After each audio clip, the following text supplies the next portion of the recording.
حبیب کبریا احمد مجتبی محمد مصطفیٰ صلی اللہ تعالی علیہ وسلم کی ولادت باسعادت ہوئی۔ حدیث پاک میں آتا ہے اللہ کے محبوب صلی اللہ علیہ وسلم نے ارشاد فرمایا کہ اللہ تبارک و تعالی نے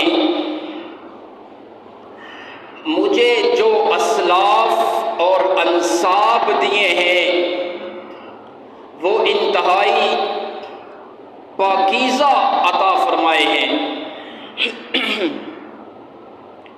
اسلاف سلف سے ہے، جس کا معنی یہ ہے کہ اللہ تبارک و تعالی نے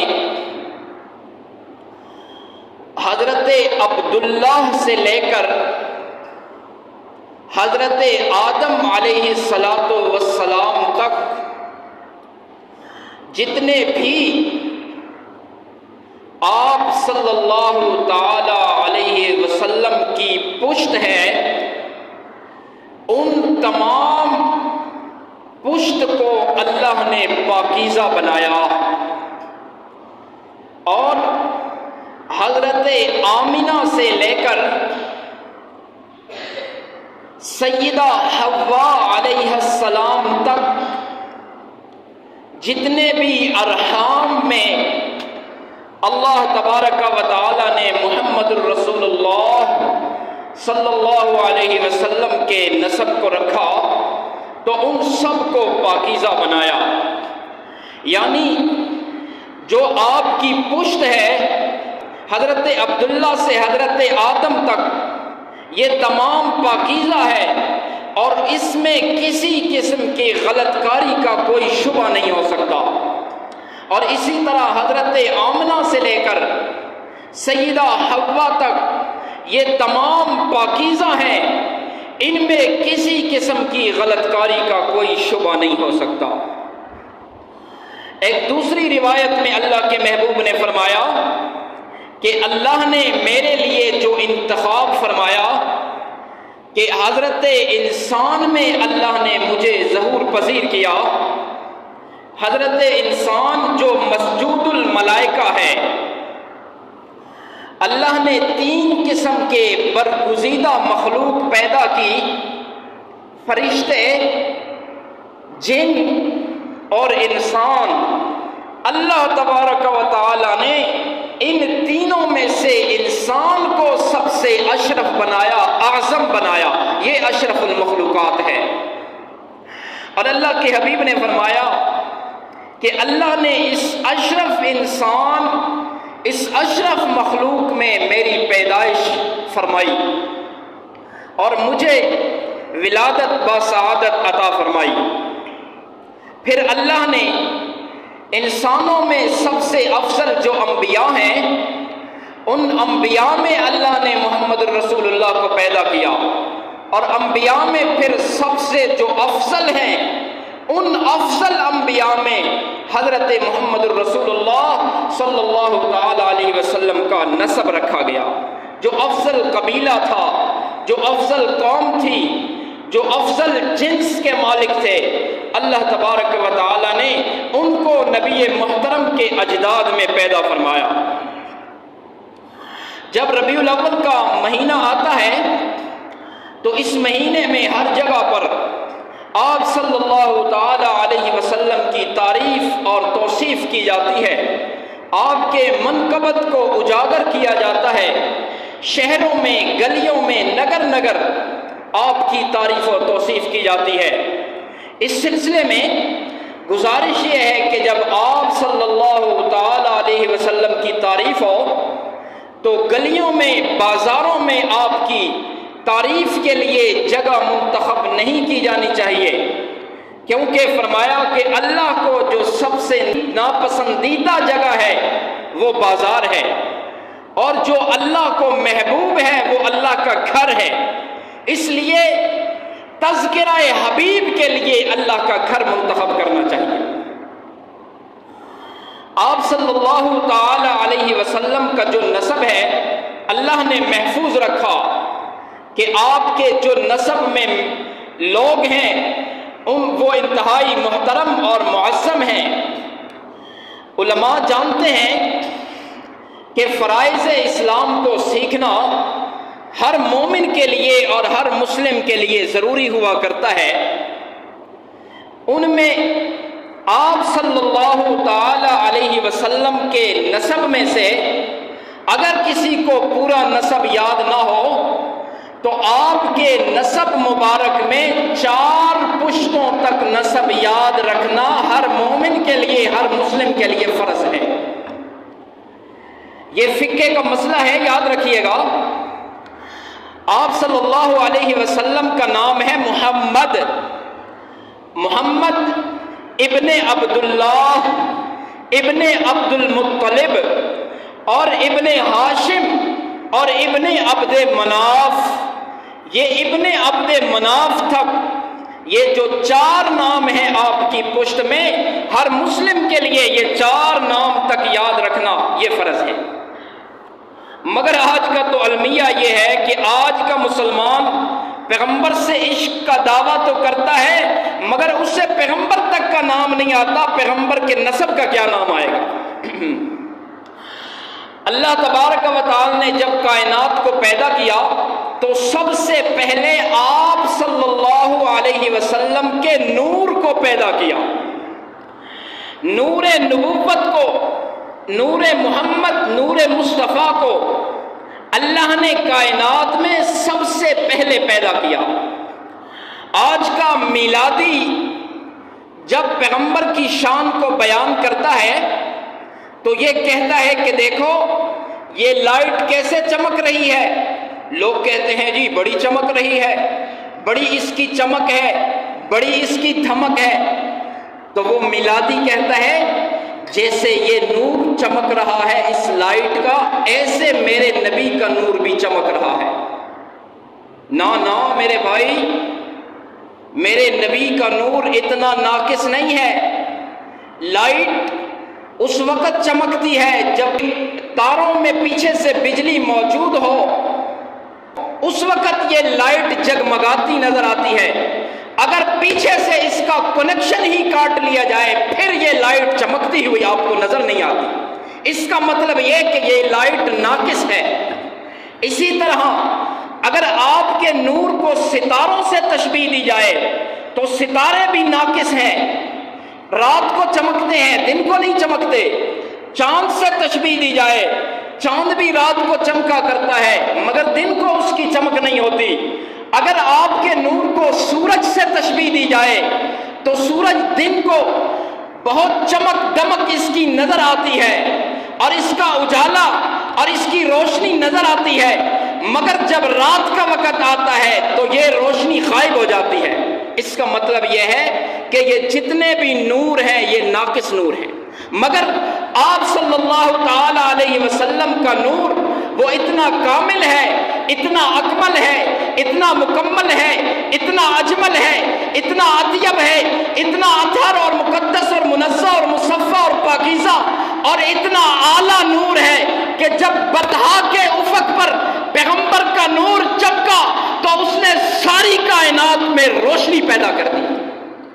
اس لیے پیغمبر صلی اللہ تعالی علیہ وسلم کا نور وہ ساری کائنات میں سب سے اعلیٰ نور ہے۔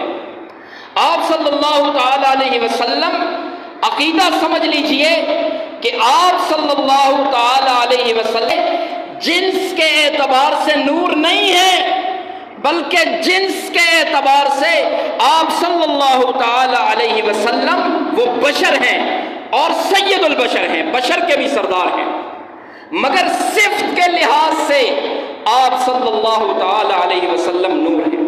ایک مستقل موضوع ہے، جب کبھی موقع ملا تو انشاءاللہ العزیز اسے بیان کریں گے۔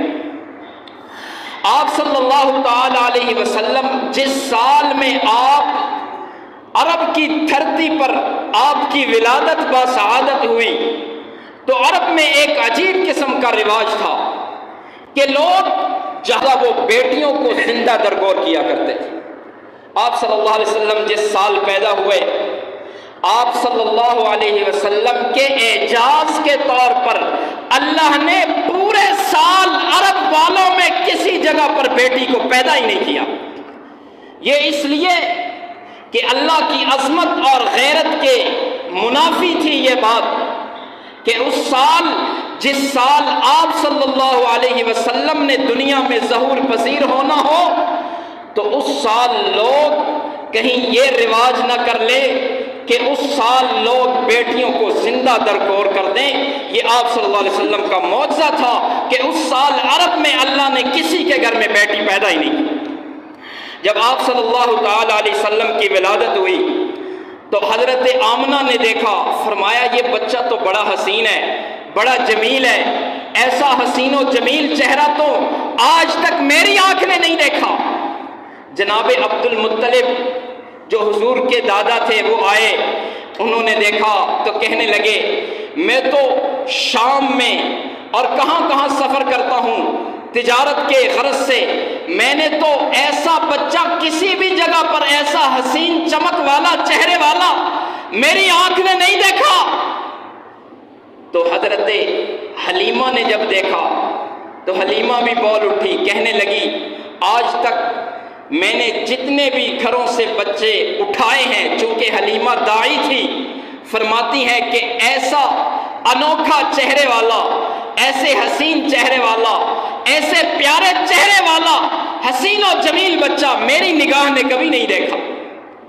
اللہ تبارک و تعالی نے فرمایا اے جبرائیل، آمنہ اپنا تصور پیش کرتی ہیں، حلیمہ اپنا تخیل پیش کرتی ہیں، اور حضرت عبد المطلب اپنی بات کرتے ہیں، تو بتا تو شرق و غرب کا سیاح ہے، شمال و جنوب کا سیاح ہے، تو شہروں میں جاتا ہے، قبیلوں میں جاتا ہے، قریوں میں جاتا ہے، بستیوں میں جاتا ہے، علاقوں میں جاتا ہے، سرزمین عرب کا چپا چپا تو نے چھانٹ مارا ہے، تو بتا تو نے میرے محمد سے زیادہ حسن والا، اجمل، اطیب، اطہر چہرے والا کبھی دیکھا یا نہیں دیکھا؟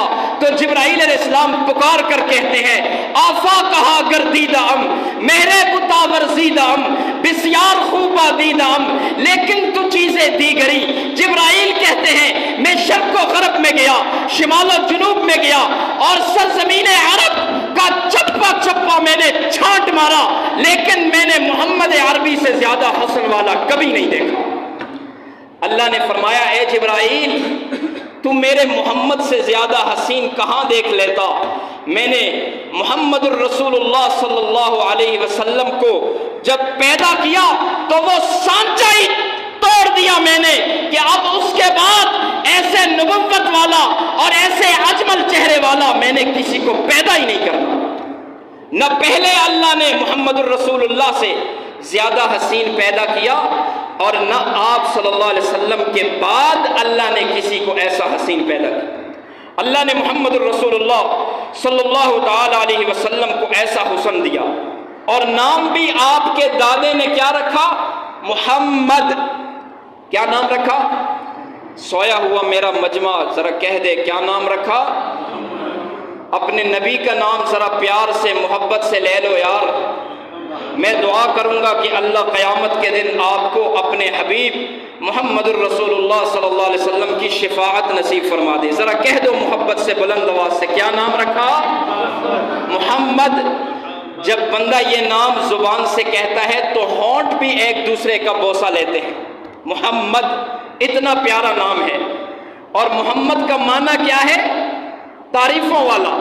حضرت عبد المطلب آپ کے دادا نے آپ کا نام محمد رکھا، اور محمد کا معنی یہ ہے، محمد کہتے ہی اسے ہیں کہ ساری کائنات جس کی تعریف کرے، ساری کائنات جس کی تعریف کرے اسے محمد کہتے ہیں۔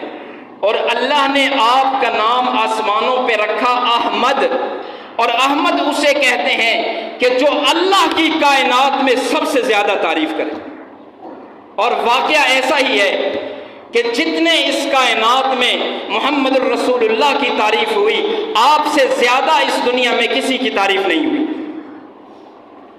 اور آپ صلی اللہ علیہ وسلم نے جتنا زیادہ اللہ رب العزت کو پکارا اور اللہ کی تعریف اور عظمت کو بیان کیا، اتنا اس کائنات میں کسی نبی نے اور کسی انسان نے اللہ کی ایسی تعریف نہیں کی۔ اللہ اکبر کبیرہ۔ پھر آپ صلی اللہ تعالی علیہ وسلم کو اللہ نے عرب کی دھرتی میں پیدا کیا، اور عرب میں یہ رواج تھا کہ وہاں پر جب کوئی بچہ پیدا ہوتا تھا تو داعیاں آتی تھیں اور وہ بچوں کو لے کر اپنے علاقے میں، دیہاتوں میں لے جاتی، جنگلوں میں لے جاتی، بیابان علاقوں کی نظر کر دیتی اور وہاں پر انہیں پالا کرتی تھی تاکہ بچے کے اندر حوصلہ پیدا ہو، یہ جفا کش ہو جائے، یہ ذہین ہو جائے، فتین ہو جائے، متین ہو جائے۔ لہٰذا عرب کی ذات سے داعیاں آئیں، عورتیں آئیں اور وہ سرزمین مکہ میں داخل ہوئی۔ ان میں سے ایک داعی تھی جس کا نام تھا حلیمہ۔ وہ جس سواری پر سوار تھیں وہ سواری بہت ہی نحیف تھی، ناتواں تھی، لاغر تھی، کمزور تھی۔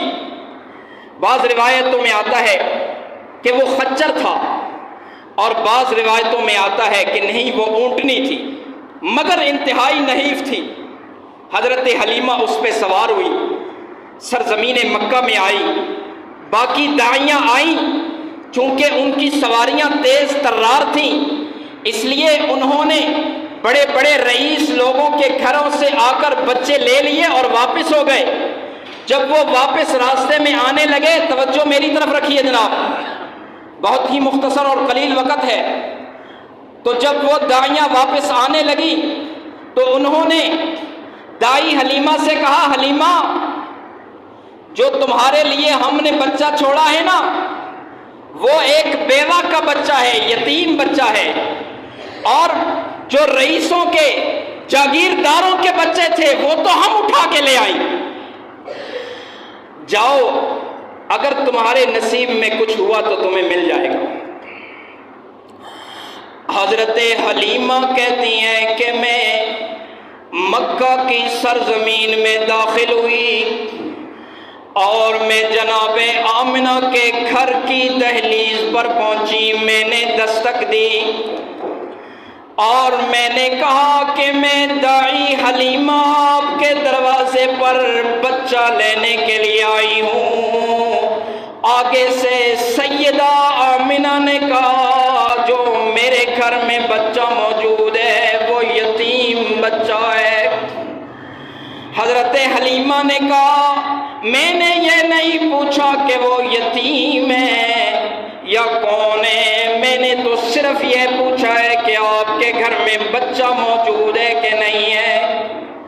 حضرت آمنہ نے کہا کہ اس لیے میں نے یہ بات کی کہ آپ سے پہلے 300 داعیاں آئیں، یتیم سمجھ کر انہوں نے اس بچے کو ٹھکرا دیا اور چلی گئیں۔